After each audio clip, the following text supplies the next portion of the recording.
Hello everyone, welcome back to our channel this side Siddhi. And आज की class में मैं आपके साथ एसएचजीडी कांस्टेबल के प्रीवियस ईयर क्वेश्चंस पेपर के सीरीज़ को कंटिन्यू करेंगे। आज की क्लास में मैं आप सभी के साथ 17 नवंबर के इवनिंग शिफ्ट के जनरल नॉलेज और जनरल अवेयरनेस के क्वेश्चंस को डिस्कस करने वाली हूँ। इससे पहले मैंने आपको इसकी मॉर्निंग और नून शिफ्ट में जो भी क्वेश्चंस पूछे गए थे 25 वो ऑलरेडी मैं डिस्कस कर चुकी हूँ। बाकी और भी हमारे जितने भी डेज़ के थे मैं ऑलरेडी यहाँ पर कम से कम 8 से 9 वीडियोस हमारी अपलोड हो चुकी हैं। अगर आप लोगों ने उसको नहीं देखा है तो आप प्लेलिस्ट में जाकर के चेकआउट कर सकते हैं। आज हम लोग इसकी इवनिंग शिफ्ट में देखने वाले हैं कि आपके जर्नल नॉलेज और जर्नल अवेयरनेस के सेक्शन से किस तरीके से क्वेश्चंस पूछे गए थे। तो चलिए ज़्यादा टाइम ना लेते हुए अपने आज की क्लास को स्टार्ट करते हैं। वीडियो पसंद आए तो लाइक शेयर करना मत भूलना। चैनल पे फर्स्ट टाइम आए हैं, चैनल को सब्सक्राइब कर लो और हमारे इस सीरीज़ के साथ आप सभी जुड़ जाइए। ऐसे ही हम अपने बाकी के भी डेट में जितनी भी शिफ्ट में आपके एग्ज़ाम हुए थे हम इसको सारे क्वेश्चंस को डिस्कस करने वाले हैं। इससे आपको बहुत ही ज़्यादा हेल्प मिलेगी और आपकी प्रैक्टिस भी हो जाएगी। वो इस बार तो आप सभी को पता है कि 25 क्वेश्चंस तो नहीं पूछे जाएंगे, लेकिन 20 क्वेश्चंस आपके एग्ज़ाम में आने वाले हैं। तो चलिए बढ़ते हैं अपने क्वेश्चंस की तरफ और देखते हैं कि इस बार आपसे किस तरीके से क्वेश्चंस पूछा गया था।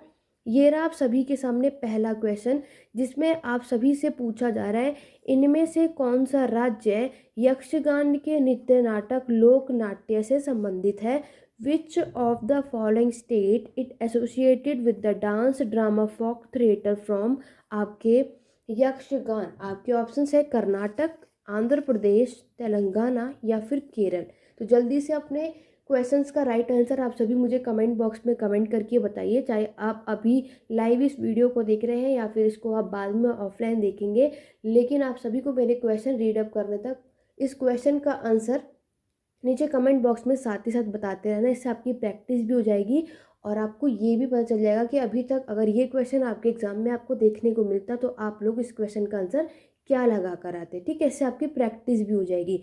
तो अगर हम इस क्वेश्चन की बात करते हैं कि आपके यक्षगान के नृत्य नाटक लोक नृत्य नाटक से संबंधित है तो वो कौन सा राज्य था, तो वो राज्य था आपका कर्नाटक। तो इस क्वेश्चन का राइट आंसर था ऑप्शन नंबर ए। तो जितने भी लोगों ने ए बताया वो बिल्कुल करेक्ट है। क्लियर हो गया। यहाँ पर आप नेक्स्ट स्लाइड पर देख सकते हो इसका एक्सप्लेनेशन। चलिए आगे बढ़ेंगे क्वेश्चन नंबर सेकंड की तरफ। ये आपका साइंस से रिलेटेड क्वेश्चन पूछा गया। इनमें से किसे मापने के लिए एक सिफग मैनोमीटर का उपयोग किया जाता है। ठीक है, आपके विद्युत प्रवाह यानी कि इलेक्ट्रिक करंट, नमी यानी कि ह्यूमिडिटी, हवा यानी कि विंड, यानी कि रक्तचाप यानी कि ब्लड प्रेशर। तो जल्दी से बताओ कि आपके ये स्फिग्मोमैनोमीटर को आप किस पर्पस के लिए, किसको मेजर करने के लिए यूज़ करते हो। तो ये आप सभी जानते हैं, इसको हम ब्लड प्रेशर के यूज़ करने के लिए करते हैं। तो क्वेश्चन नंबर सेकंड का राइट आंसर क्या है आपका, ऑप्शन नंबर डी। क्लियर हो गया। चलिए, तो जैसे कि अभी आपने देखा कि ब्लड प्रेशर इसको मेज़र करने के लिए हम इसको यूज़ करते हैं। ये सारी चीज़ें आप ऑलरेडी जानते हो, तो ये बहुत ईजी सा था। बढ़ेंगे अपने थर्ड क्वेश्चन की तरफ। थर्ड क्वेश्चन भी आपसे आपके साइंस से पूछा गया है। इनमें से किस रसायन का उपयोग कृत्रिम वर्षा कराने के लिए किया जाता है। Which of the following chemicals is use to cause artificial rain. तो आपको यहाँ पर क्या बताना है कि जो आर्टिफिशियल रेन कराया जाता है उसके लिए कौन सा केमिकल यूज़ किया जाता है। आपके ऑप्शन थे hydrogen bromide, silver iodide, silver oxide या फिर एल्युमिनियम सल्फाइड। तो जल्दी से बताओ, आपने इसको अच्छे खासे तरीके से पढ़ा होगा और कई बार सुना है कि हम लोग सिल्वर आयोडाइड का यूज़ करते हैं आर्टिफिशियल आपकी बारिश कराने के लिए। तो इस क्वेश्चन का राइट आंसर क्या था, ऑप्शन नंबर बी। क्लियर हो गया। तो आप लोगों ने क्या देखा, सिल्वर आयोडाइड या फिर इसे ड्राई आइस भी कहते हैं। तो ये सॉलिड कार्बन डाइऑक्साइड से होता है, इसको यूज़ किया जाता है। Is use to supply naturally deficient cloud with the proper concentration of ice crystal to increase rainfall through the cold rain process. तो हमने ऐसे क्या देखा, आपकी आर्टिफिशियल बारिश कराने के लिए ये लोग सिल्वर आयोडाइड केमिकल का यूज़ करते हैं। ठीक है, चलिए बढ़ेंगे क्वेश्चन नंबर 4 की तरफ। क्वेश्चन नंबर 4 में आप सभी से पूछा गया है इनमें से कौन से कथन को स्प्रिंग टाइड्स के संबंध से ये सही नहीं है। Which of the following statement is not true regarding spring tides. तो यहाँ पे स्प्रिंग टाइड से रिलेटेड आपको 4 स्टेटमेंट दिए हैं और इसमें से कौन सा गलत है ये चीज़ आपसे पूछी जा रही है। These tides are the highest, ये ज्वार सबसे अधिक होते हैं। These tides are the lowest, ये ज्वार सबसे कम होते हैं। These tides occur on new moon days, ये ज्वार अमावस्या के दिन आते हैं। या फिर these tides occur during full moon days, या ये ज्वार पूर्णिमा के दिनों में आते हैं। ठीक है, 4 स्टेटमेंट है, जल्दी से बताओ कि स्प्रिंग टाइड से रिलेटेड इन्होंने कौन सी एक बात यहाँ पर गलत कही है। तो ये आप सभी को पता है कि स्प्रिंग टाइड जो है कौन सा कथन गलत है, वो ये है कि these tides are the lowest, ये ज्वार सबसे कम होते हैं। ये स्टेटमेंट यहाँ पर गलत है, तो इसलिए आपके 4th का राइट आंसर क्या हो जाएगा, ऑप्शन नंबर बी। क्लियर हो गया। चलिए बढ़ेंगे अपने क्वेश्चन नंबर 5 की तरफ। क्वेश्चन नंबर 5 में आपसे पूछा है बैंकों के अलावा ग्रामीण क्षेत्रों में सस्ते ऋण के अन्य औपचारिक प्रमुख स्रोत हैं। Beside banks the other formal major source of cheap credit in rural areas are. Money lender होते थे आपके जमींदार्स, कॉरपोरेटिव सोसाइटी, या फिर आपके फ्रेंड्स और आपके रिलेटिव। तो एक तो बैंक होते हैं जिससे सब लोन ले सकते हैं, ठीक है, लेकिन उसके अलावा और कौन होते थे जो ग्रामीण क्षेत्र में सस्ते ऋण के अन्य औपचारिक प्रमुख स्रोत हैं। तो याद रखना वो होते थे आपके सहकारी समितियां यानी कॉरपोरेटिव सोसाइटी। तो आपके 5th का राइट आंसर यहाँ पे क्या होगा, ऑप्शन नंबर 3rd। क्लियर हो गया। चलिए बढ़ेंगे क्वेश्चन नंबर 6 की तरफ। क्वेश्चन नंबर 6 में आप सभी से पूछा है आपके ज्वाला घट्टा एक भारतीय पेशेवर खिलाड़ी हैं कौन से स्पोर्ट्स के। ऑप्शन है फुटबॉल, टेबल टेनिस, या फिर बैडमिंटन। तो आप सभी ने सुना होगा ज्वाला गुट्टा एक भारतीय पेशेवर किसके हैं, कौन से स्पोर्ट्स प्लेयर है, तो वह बैडमिंटन के। ठीक है, तो 6th क्वेश्चन का राइट आंसर था आपका यहाँ पर ऑप्शन नंबर डी। चलिए आगे बढ़ेंगे क्वेश्चन नंबर 7 की तरफ। क्वेश्चन नंबर 7 ये आप सभी के सामने, जिसमें पूछा है कि सितंबर 2020 में 7 वर्षों में यूएस ओपन में एकल मैच जीतने वाले पहले भारतीय कौन बने थे। Who became the first Indian to win a single match at the US Open in 7 years in September 2020। आपके ऑप्शन है सुमित नागल, पूरव राजा, दिविज शरण, या फिर यूकी बाम्बरी। तो जल्दी से बताओ सितंबर 2020 में 7 वर्षों में आपके यूएस ओपन में एकल मैच जीतने वाले पहले भारतीय कौन थे। तो पहले भारतीय थे आपके सुमित नागल। ठीक है, तो correct answer option number A होगा।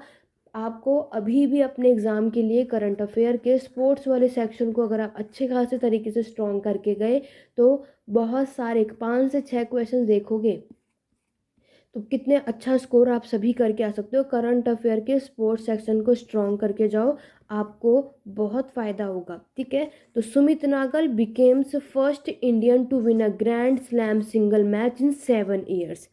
चलिए आगे बढ़े क्वेश्चन नंबर 8 की तरफ। बहुत ही इजी और सिंपल सा क्वेश्चन पूछा था, ये तो किसी ने भी गलत नहीं किया होगा।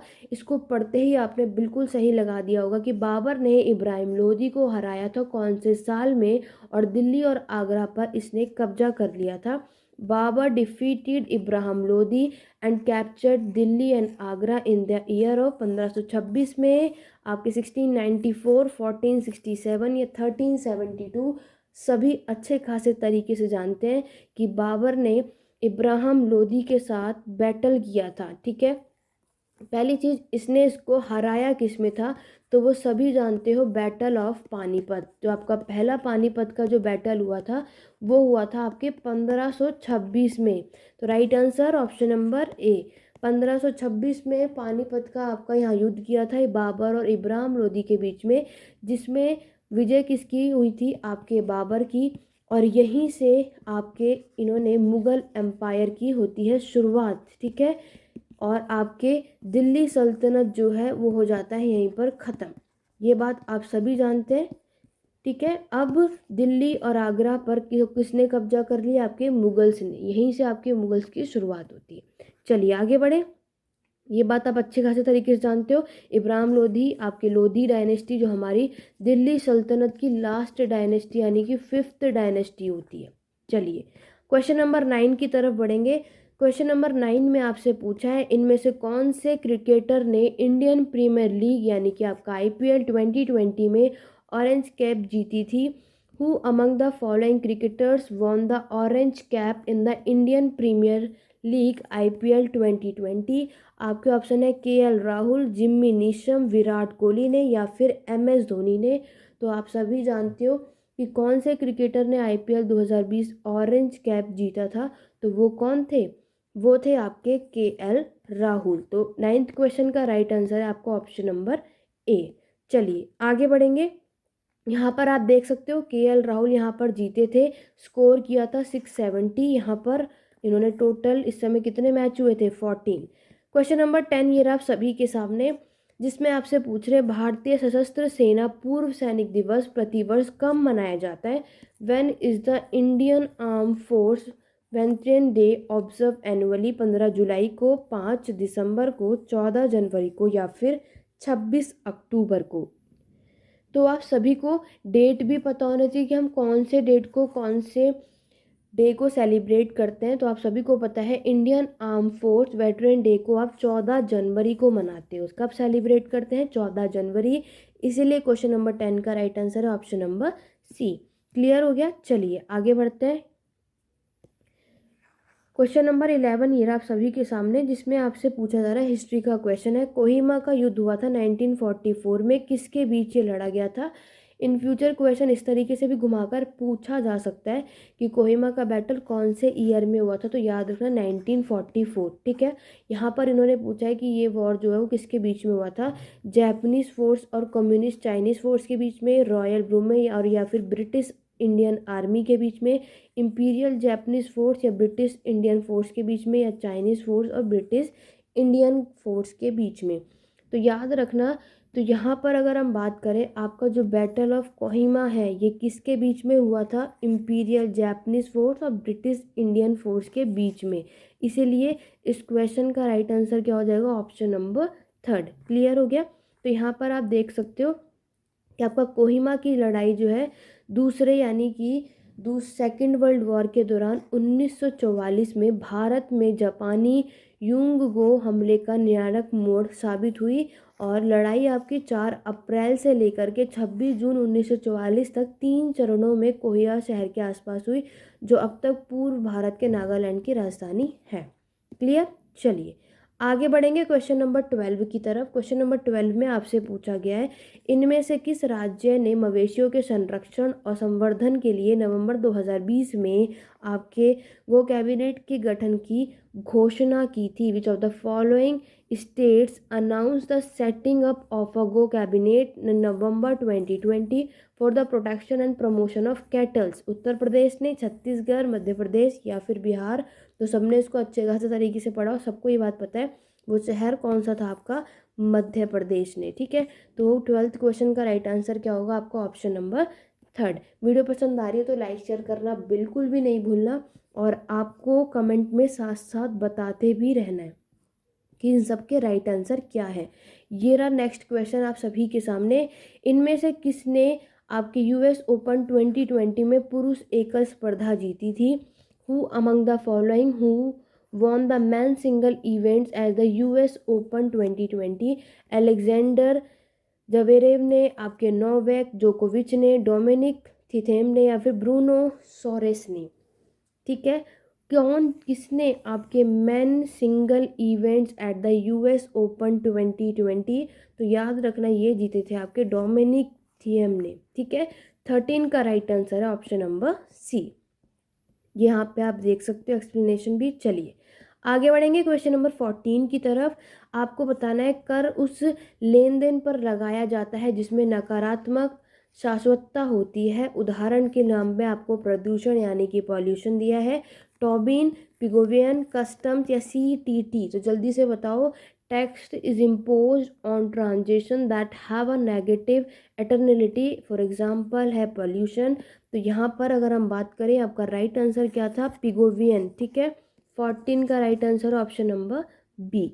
ठीक, यहाँ पर आप देख सकते हो कि यहाँ पे 19A है, Pigovian tax is a free paid by the polluter per unit of pollution and is said to be exactly equal to the aggregate marginal damage caused by the pollution। तो कारण क्या था आपका? प्रदूषण यानी कि पॉल्यूशन। चलिए बढ़ेंगे क्वेश्चन नंबर 14 की तरफ। क्वेश्चन नंबर 14 में आपसे पूछा है, महाशय धर्मपाल गुलाटी जिनका दिसंबर 2020 में निधन हो गया था, प्रतिनिष्ठ मसाला ब्रांड के मालिक थे। तो महाशय धर्मपाल गुलाटी जो पास हो गए थे दिसंबर 2020 में, वो कौन से स्पाइस ब्रांड के ओनर थे? बादशाह, एमडीएच, एवरेस्ट या फिर कैच? तो ये तो सभी को पता है कि वो एमडीएच के यहाँ पर ओनर थे। ये आप सभी को बहुत अच्छे खासे तरीके से पढ़ा है और ये सभी का सही भी हुआ होगा। बढ़ेंगे क्वेश्चन नंबर 16 की तरफ। इनमें से कौन सा शब्द कर्नाटक पठार के पहाड़ी भागों को दर्शाता है? Which among the following terms denotes to the hilly parts of the Karnataka plateau? आपके ऑप्शन है बुग्याल्स, तराई, मलांद या फिर बेट्स। तो याद रखना कौन से डोनेट जो हिल एरिया है, तो याद रखना राइट आंसर क्या था आपका? मलांद। ठीक है, यानी कि ऑप्शन नंबर सी 16 का राइट आंसर है। बढ़ेंगे क्वेश्चन नंबर 17 की तरफ। क्वेश्चन नंबर 17 में आपको एक बुक दी गई है, Kashmir untold story declassified was written by. आपको बताना जो कश्मीर की अनटोल्ड स्टोरी है, ये किताब जो है किसके द्वारा लिखी गई है? इकबाल चंद्र मल्होत्रा एंड मरूफ राजा के द्वारा, सी उदय भास्कर, जीडी बास्की के द्वारा, करण थापर और शोभादी के द्वारा, नंदिता हस्कर या फिर अरुंधति रॉय के द्वारा। तो याद रखना कश्मीर अनटोल्ड स्टोरी डीक्लासिफाइड की जो किताब है, ये किसके द्वारा लिखी गई है? इकबाल चंद्र मल्होत्रा और मारूफ रजा के द्वारा। तो 17 का राइट आंसर है ऑप्शन नंबर ए। ठीक, चलिए आगे बढ़ेंगे क्वेश्चन नंबर 18 की तरफ। अंतिम मुगल बादशाह बहादुर शाह जफर को अंग्रेजों ने कौन से वर्ष में रंगून जेल में कैद कर लिया था? The last Mughal emperor Bahadur Shah Zafar was imprisoned in Rangoon jail by the Britishers in which year? 1885, 1858, 1826 या फिर 1862? तो सभी को पता है कि बहादुर शाह जफर को रंगून जेल में कौन से ईयर में? 1858 में, जो आपका रिवॉल्ट हुआ था ना 1857 में, जस्ट उसके एक साल बाद। तो आपने इसको अच्छे खासे तरीके से पढ़ा भी होगा। ठीक है, तो राइट आंसर क्या है? Option number B. यहाँ पर आप देख सकते हो वह एक नाम मात्र का आपका एक सम्राट था, क्योंकि मुगल साम्राज्य केवल नाम के लिए अस्तित्व में था। उसका उत्तराधिकारी शाहजहाबाद की चार दीवारी तक ही ये सीमित थे। तो 1857 में भारतीय विद्रोह जो आपका हुआ था, उनके भागीदारी जब यहाँ पे ली थी इन्होंने, उसके बाद अंग्रेजों ने उन्हें 1858 में ब्रिटिश नियंत्रण बर्मा में रंगून के कई आरोपों को दोषी ठहराया था उसके। ठीक है, तो यहाँ पर आपके बहादुर शाह जफर भी इसी में आते। ठीक है, चलिए आगे बढ़ेंगे। बहादुर शाह जफर आपको पता है आपके मुगल एम्पायर के लास्ट रूलर हैं। उसके बाद आपने देखा कि इनको जेल में डाल दिया गया, तो उसके बाद आपको मुगल्स देखने को नहीं मिलते। 19 क्वेश्चन ये आप सभी के सामने, जिसमें पूछा गया है जनगणना 2011 के अनुसार इनमें से कौन सा राज्य एम्पावर्ड एक्शन ग्रुप राज्यों में नहीं आता है? As per census 2011, which one of the following state does not fall in the empowered action group state? Rajasthan, Jharkhand, Bihar या फिर पंजाब? तो याद रखना कौन से राज्य आपके एम्पावर्ड एक्शन ग्रुप में नहीं आता है, तो वो है आपका पंजाब, यानी कि ऑप्शन नंबर डी आपका करेक्ट आंसर है। आगे बढ़ेंगे नेक्स्ट क्वेश्चन की तरफ। Question number 20। Question number 20 history से आया है। इनमें से कौन सा राजवंश दिल्ली सल्तनत का हिस्सा नहीं है? सभी को पता है लोधी डायनेस्टी है, खिलजी डायनेस्टी है, स्लेव डायनेस्टी है, बरसुर आपका नहीं है दिल्ली सल्तनत की। ठीक है, तो right answer option number D है 20 का। सभी को इसके बारे में बहुत अच्छी खासी तरीके से पढ़ा है, तो इसको तो हमें ज़्यादा उसमें डीपली करना नहीं है। चलिए क्वेश्चन नंबर 20 है, ट्रांसजेंडर व्यक्ति अधिनियम 2019 कब लागू किया गया था? When did the transgender person protection of right act 2019 come into effect June 2020, December 2020, January 2020 या मार्च 2020। तो याद रखना कब आया था, जनवरी 2020 में। तो राइट आंसर 21 का होगा ऑप्शन नंबर सी। ठीक है, चलिए आगे बढ़ेंगे क्वेश्चन नंबर 22 की तरफ। क्वेश्चन नंबर 22 है, इनमें से किस वर्ष में लद्दाख के बौद्ध जप को यूनेस्को की अमूर्त सांस्कृतिक विरासत की सूची में शामिल किया गया था? 2014 में, 2012 में, 2016 में या 2013 में? In which of the following years और द बुद्धिक चैंटिंग जो है लद्दाख में, इसको इंक्लूड किया गया था इन द यूनेस्को लिस्ट में ऑफ इंटेंजिबल कल्चर हेरिटेज? जल्दी बताओ कौन से साल में किया था? यस, ये किया था 2012 में, यानी कि ऑप्शन नंबर बी आप सभी का करेक्ट आंसर है। बढ़ेंगे क्वेश्चन नंबर 23 की तरफ। क्वेश्चन नंबर 23 ये आप सभी के सामने, जिसमें आपसे पूछा है राष्ट्रीय पिछड़ा वर्ग आयोग अधिनियम 1993 को पिछड़ा वर्ग अधिनियम के लिए राष्ट्रीय आयोग द्वारा कौन से वर्ष में निरस्त कर दिया गया था? The national commission for backward class act 1993 was repealed by the national commission for backward classes act in the year of 2019 में, 2018 में, 2017 में या 2016 में? तो आप लोग जितने भी इस वीडियोस को देख रहे हो, आप सभी को इसका आंसर मुझे कमेंट में बताना है, क्योंकि सारे आंसर मैं बताऊंगी तो आप भी तो है कि आप लोग यहाँ पर हैं, तो आप लोग इस क्वेश्चन का आंसर मुझे कमेंट बॉक्स में बताएंगे कि इसका राइट आंसर क्या था। ठीक है, अब से हम आगे कोई भी प्रैक्टिस करेंगे, एक दो क्वेश्चंस आपके लिए रहेगा और आपको उसका आंसर मुझे नीचे कमेंट बॉक्स में बताना है। क्लियर हो गया? चलिए बढ़ते हैं क्वेश्चन नंबर 24 की तरफ। सबको, आप जितने भी ये वीडियोस देख रहे हो, क्वेश्चन नंबर 3 का राइट आंसर मुझे ज़रूर बताइएगा। मानव शरीरों में बालों, नाखूनों और त्वचा की ऊपरी परत को बनाने वाला प्रमुख पदार्थ कौन सा होता है? Which is the dominant substance that make up the hairs, nails and the top layer of skin in the human body? Laminin, collagen, keratin या फिर फिब्रोनेक्टिन? तो याद रखना वो होता है आपका केराटिन। ठीक है, क्या होता है? केराटिन। ऑप्शन नंबर सी 24 का राइट आंसर है। चलिए बढ़ेंगे हम अपने लास्ट क्वेश्चन नंबर 25 की तरफ। विनिमय नियंत्रण के लिए वैधानिक शक्ति भारतीय रिजर्व बैंक को डैश के विदेशी मुद्रा विनिमय अधिनियम द्वारा प्रदान की गई थी, जिसके बाद में एक अधिक व्यापक विदेशी मुद्रा विनिमय अधिनियम 1970 के द्वारा प्रतिस्थापित किया गया था? 1953 में, 1947 में, 1967 में या 1963 में? तो जल्दी से बताओ। The statutory power for exchange control was provided to Reserve Bank of India by the Foreign Exchange Regulation Act, which year was subsequently replaced by a more comprehensive Foreign Exchange Regulation Act 1973? तो कौन से year में था? तो याद रखना वो year है आपका क्या? 1947, यानी कि 25 का राइट आंसर है ऑप्शन नंबर बी। तो ये थे आज के आपके पूरे 25 क्वेश्चन। आशा करती हूँ आपको ये वीडियो पसंद आई होगी। वीडियो पसंद आई है तो वीडियो को लाइक शेयर करना मत भूलना। एक क्वेश्चन होमवर्क में मैंने आपको दिया है, उसका आंसर मुझे कमेंट बॉक्स में ज़रूर बताना। आपको कोई भी डाउट या क्वेरी है, आप मुझे टेलीग्राम चैनल का लिंक डिस्क्रिप्शन बॉक्स में मिल जाएगा, आप मुझे वहाँ फॉलो कर सकते हैं, मुझसे पूछ सकते हैं। बाकी यहाँ पर आपके व्हाट्सअप नंबर और टेलीग्राम का यहाँ पे नंबर है, कोई भी अपडेट चाहिए हो यहाँ पर आप पूछ सकते हैं। वीडियो पसंद आए तो लाइक शेयर करो, चैनल पर नए चैनल को सब्सक्राइब करो। आगे हम इसी तरह और भी इम्पॉर्टेंट क्वेश्चंस करते रहेंगे और आपकी प्रैक्टिस होती रहेगी। तो वीडियो पसंद आई कमेंट करके ज़रूर बताना आज की क्लास आपको कैसी लगी। तो चलिए स्टूडेंट, मिलते हैं अपनी नेक्स्ट वीडियो में। आज की वीडियो में बस इतना ही। Thank you for watching.